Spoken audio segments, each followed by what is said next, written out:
Hello everyone, my name is Muhammad Januddin and right now I want to do a presentation of Sociolinguistic project number 1 in the course of Sociolinguistic.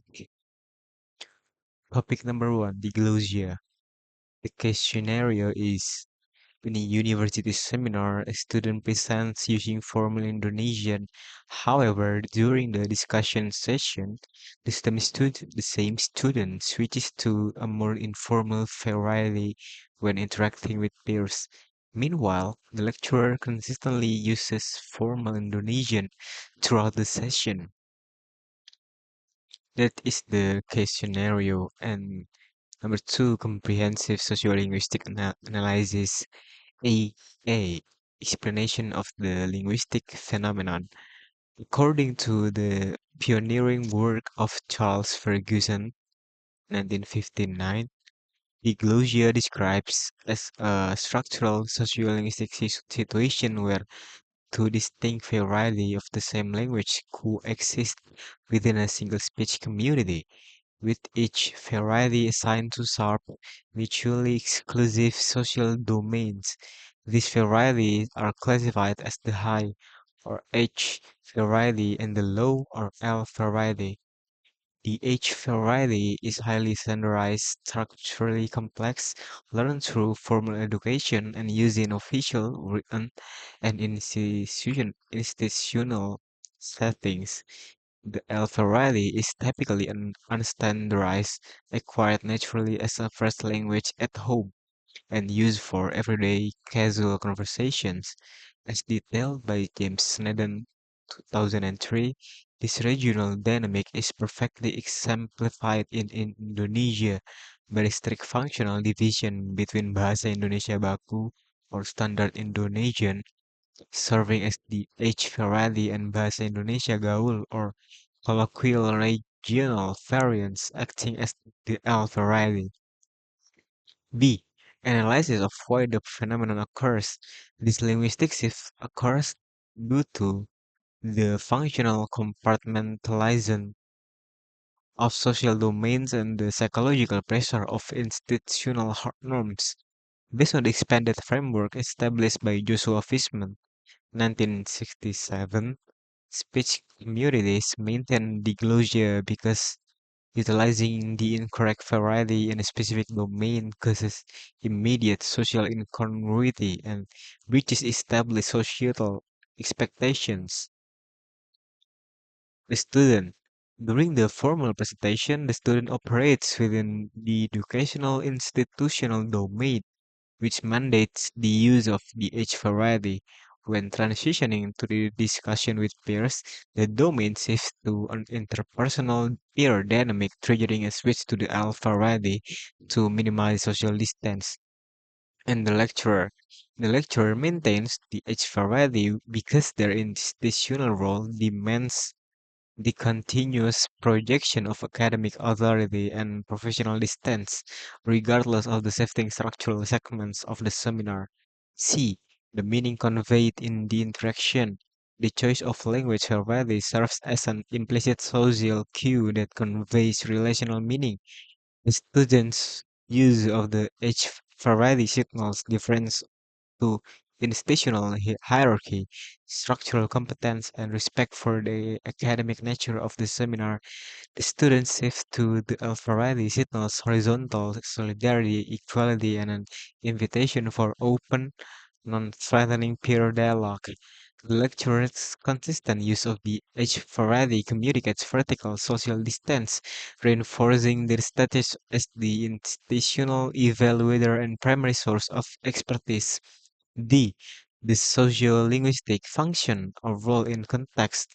In this academic context, diglossia functions as a vital mechanism for domain regulation and role preservation. It allows the speaker to navigate multiple social expectations within a single event. By maintaining these linguistic boundaries, the participants collectively uphold the sociolinguistic order of the university, ensuring that formal presentation spaces remain standardized while interpersonal discussions remain fluid and collaborative. And then we move on to topic number 2, code switching. In the case scenario is during a class discussion, a student begins speaking in Indonesian but switches entirely to English when explaining a concept, then returns to Indonesian when giving examples. The comprehensive sociolinguistic analysis, A. Explanation of the linguistic phenomenon. According to John Gumper's 1982, code switching refers to the alternating use of two or more language or linguistic variety within the same conversational event or discourse. As argued by Sana Poplak, 1980, the specific case highlight intersentential or discourse level code switching, where the transitions occur strictly across the sentence boundaries, unlike code mixing, which inserts isolated words into a base language. Code switching involves a complete shift in the grammatical, syntactic, and phonological system of the chosen language, maintaining the structural integrity of both code frameworks independently. B. An analysis of why the phenomenon occurs. This alternation is heavily driven by topic engagement and situational adjustments, in line with the classic study by Jan Peter Plom and John Gumpers 1972. Speakers engage in metaphorical switching to redefine the relationships between the participants and the topic of discussion. The speaker switches entirely to English because the abstract theoretical concepts being discussed were likely learned, processed, and stored in English language textbooks or academic materials. English provides the precise ready-made lexical resources needed to articulate the theory accurately. Conversely, the speaker switches back to Indonesian when delivering examples because the local language offers a more immediate, culturally familiar framework to ground abstract concepts in a shared, localized reality. C. The meaning conveyed in the interaction. The act of switching languages functions as an active social marker following the conversational principle established by John Gumpers in 1982. This shift acts as contextualization cues that signal a structural change in the speaker's rhetorical stance. The switch to English signals I am now adopting an objective, authoritative, and academic posture to explain a global theory. The switch back to Indonesian signals I am now adopting an accessible, collaborative, and localized posture to ensure mutual understanding. This is interactional dynamic from high academic distance to shared in-group accessibility.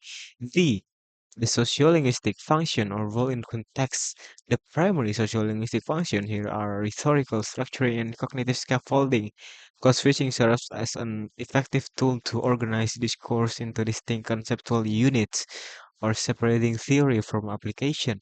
It allows the bilingual student to maximize their communicative efficiency, leveraging their full linguistic repertoire to manage audience comprehension, demonstrate bilingual competence, and navigate the dual demands of global academic standards and local peer intelligibility. Thank you.